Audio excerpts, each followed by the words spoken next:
Welcome back to Live Now from Fox. I'm Jeane Franseen. As we continue with your Monday morning headlines, following more breaking news, the Israeli army setting up a division of retirement age reservists due to a, quote, urgent need. Joining us live to share what this means for the conflict in the Middle East is national security expert at the University of New Haven, Ken Gray. Ken, thank you so much for staying on with us. The first thing, retirement age reservists. For some, they're like, okay, are the lines running so thin that you're having to pull people out of retirement to help with the front lines as it relates to the war? Put this into context for us. Sure. So Israel is a country that does not have a large separate army. Most of the people within the IDF are reservists. That is, they do their normal jobs, and then at times of need, they are activated. They come out away from their normal jobs and they put on their uniforms and they go out to fight. And with this war now stretching into 8 months, a lot of these people, because they are no longer doing their regular jobs, that is being felt on their economy. The lack of their regular workers is having an impact on the Israeli economy. That being said, there is a service for those members of IDF, and that term of service is now having to be extended. That is, people who would normally have completed their term of service, they would rotate back and no longer have to be part of this conflict. That term of service is being extended by 3 months, I believe it is, so as to ensure they have enough fighters for the IDF to be able to complete this mission in the Gaza Strip. Now, with things heating up with Hezbollah, if this were to become an active front, all bets are off. The more IDF members would be needed to continue the fight inside the Gaza Strip and to fight up on a new front. And so that is going to be an issue. There is a small group of Israelis that are not required to be part of this reserve force. And these are those who are extreme Orthodox Jews who are busy studying in theology and are not required to take part in this fight. That ability to not have to serve may disappear if this occurs. And so that has been a sticking point now with the cabinet for some time. And so they may no longer be able to give this deference of service to these members of the Israeli public due to their taking part in religious studies. I'm so glad you brought that up, because when people were like, okay, they're pulling these people out of retirement to join the front lines, that must mean that another war is brewing. And I know we were potentially discussing another conflict in the Middle East. Obviously, Israel and Hezbollah have been at odds for some time now, but it seems like as the Israel-Hamas war is scaling back, Israel and Hezbollah is there's an upscale for it. So could we potentially see a war break out as it relates to them?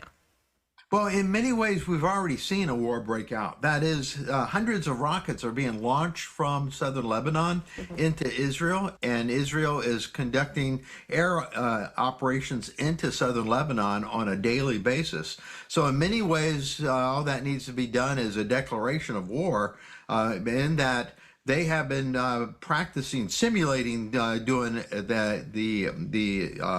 the crossing over that border here within the last week. The Israelis are getting ready for this, and in many ways we may have already seen this in actuality start. But Israel is a pariah country right now. The UN is holding them responsible for this. There is a good chance they will be declared to have conducted genocide in this war inside the Gaza Strip. If they were to open up another front, if they were to actually make this an actual conflict with Hezbollah, not just an exchange of weapons, but instead actually start actively having troops cross the border into southern Lebanon. I think that Israel will suffer the consequences of this, of being a total pariah country, and find that a lot more countries will sign on to trying to freeze them out of the world economy. Now, additionally to the war with the the Hezbollah, the Houthis have become continued irritation. They've just launched missiles at a U.S. warship and at a motor vessel, a commercial motor vessel, and they launched a drone against another motor vessel yesterday.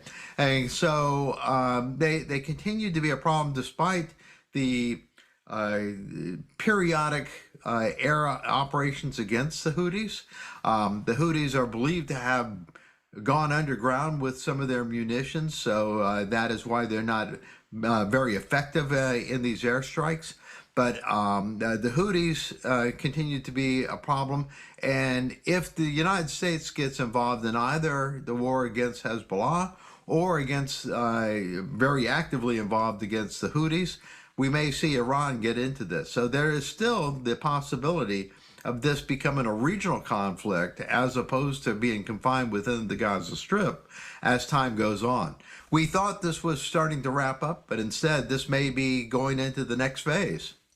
Absolutely. That's what I was thinking. I know you've been alluding to that regional conflict from the very beginning. And that's the thing I wanted to pinpoint with the viewers. You were saying the fighting has been going on with Hezbollah for some time now, but that declaration of war. And I think Israel is being very particular to hold out on that because, as you mentioned, everything going on with the International Criminal Courts and Hamas, and also trying to get those hostages back. We can't forget, as all of this is going on, there are hostages, there are lives that are at stake. And then if you look at the Palestinian civilians that are losing their lives and the humanitarian crisis, just a lot going on all fronts. Ken Gray, always a pleasure having you here on Live Now. Before we let you go, anything else you'd like to add?